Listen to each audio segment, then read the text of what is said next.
Sampurasun. Semoga sejahtera dan jangan lupa bahagia.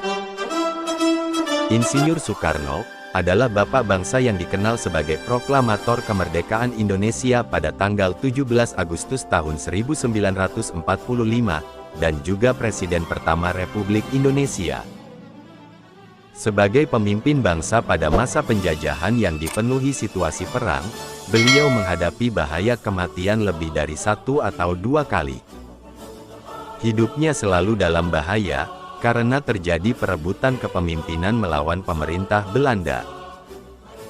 Pada tahun 1950-an, frekuensi ancaman tersebut meningkat, sehingga pada saat itu dirasakan perlu perlindungan pribadi yang lebih ketat.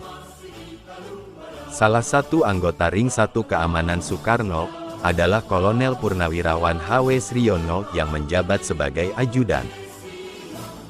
Sriono dipilih pada tahun 1952 untuk memenuhi kewajiban fisik dan keamanan Soekarno.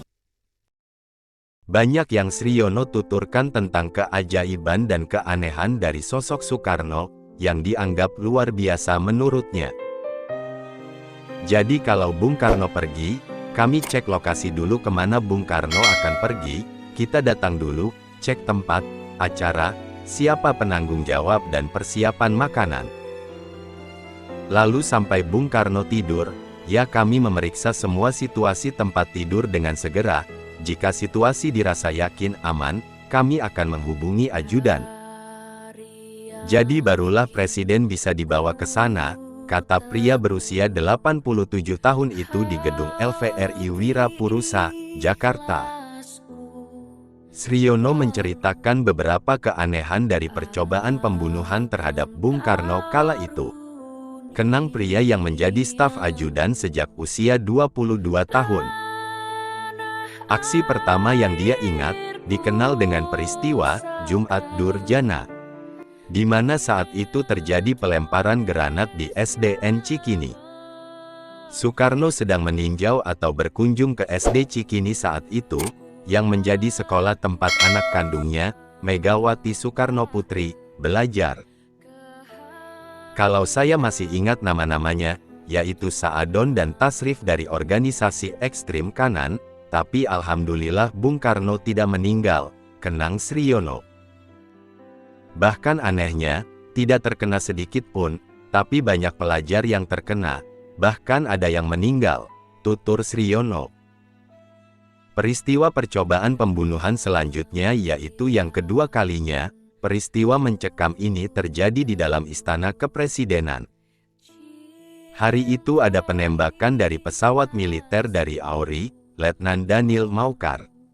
Peristiwa itu terjadi sekitar pukul 11 siang, menurut Sriono. Kebiasaan Bung Karno di jam segitu biasanya beliau turun dari ruang kerja ke ruang makan. Tapi anehnya seperti sebuah kebetulan, hari itu Bung Karno malah tidak datang untuk makan siang. Tepat saat itu ruang makan Presiden habis ditembaki dari atas, tapi Bung Karno selamat karena tidak ada. Yang bikin aneh, seperti Bung Karno sudah punya firasat saat itu. Serangan berikutnya terjadi selama perayaan Idul Adha. Kejadian percobaan pembunuhan ini lebih aneh lagi. Saat salat Idul Adha, seorang pendukung DITII mengeluarkan pistol dan menembak Soekarno dari belakang. Meski ancamannya sangat dekat hanya berjarak 5-6 meter, Bung Karno tidak terluka sama sekali, karena tembakannya tiba-tiba meleset. Tetapi naas, peluru mengenai bahu dari Imam Salat Id, yaitu Zainul Arifin, yang juga Ketua DPR RI saat itu. Padahal kalau dilihat kronologi, tidak mungkin Bung Karno luput dari maut saat itu, karena memang kondisi sangat dekat. Bung Karno adalah sosok pemimpin berjiwa kerakyatan, karena dia selalu mendengarkan dan memperhatikan suara rakyatnya.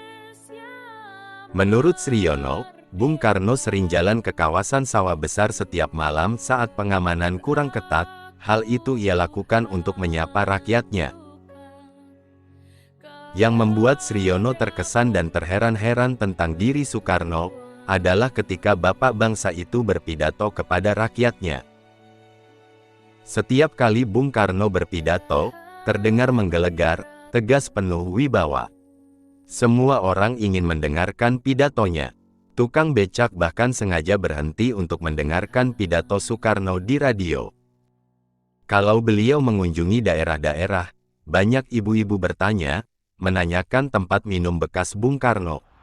Mereka berebut ingin memiliki bekas tempat minumnya Bung Karno. Karena mereka berharap jika bekas minum tadi dipakai untuk ngasih minum anaknya, harapan mereka kelak akan memiliki anak yang nantinya lantang berwibawa seperti Bung Karno.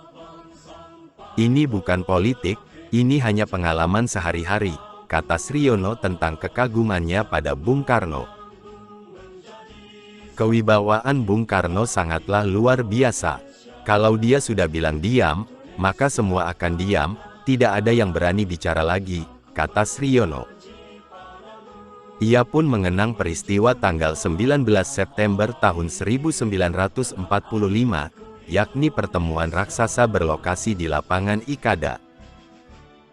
Di sana, Soekarno menidurkan ribuan orang dengan pidatonya tentang kemerdekaan Indonesia.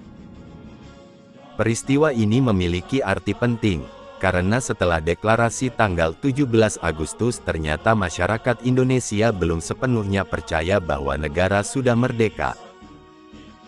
Di lapangan Ikada inilah, Soekarno berhasil meyakinkan rakyat, bahwa pemerintah benar-benar ada dan siap mempertahankan kemerdekaan. Rakyat Indonesia ingin tahu apakah Jepang masih berkuasa. Ribuan orang sudah berkumpul di lapangan menunggu. Tentara Jepang pun sudah siap semua di situ. Begitu Bung Karno datang, beliau berbicara dengan tegas, lantang, bak singa mengaum. Kalau saudara-saudara masih percaya sama saya, sekarang juga dengan tertib dan aman, pulanglah. Padahal rakyat Indonesia ribuan jumlahnya di situ, dan ingin tahu apa yang terjadi saat itu. Lalu mereka semua pulang tanpa ada yang membantah, itulah wibawa Soekarno sampai seperti itu. Dan kami rasakan di mana-mana, kata Sriono. Kini, 77 tahun Republik Indonesia telah merdeka, perjuangan dan kewibawaan Indonesia ada di tangan kita rakyatnya. Kemerdekaan ini tidak datang dengan mudah atau gratis, semua dibayar dengan tetesan darah dan air mata. Jangan pernah kita sebagai generasi bangsa melupakan sejarah, karena sejarah merupakan identitas suatu bangsa. Begitu juga dengan dasar negara bangsa kita ini yaitu Pancasila. Pancasila jangan hanya menjadi dasar negara saja, tetapi harus menjadi satu kehidupan bangsa Indonesia. Setiap warga negara Indonesia harus memiliki jiwa Pancasila, apapun agamanya, apapun sukunya. Sekali merdeka tetap merdeka, selama hayat masih dikandung badan, kita tetap setia, membela negara kita. Semoga sejahtera dan jangan lupa bahagia.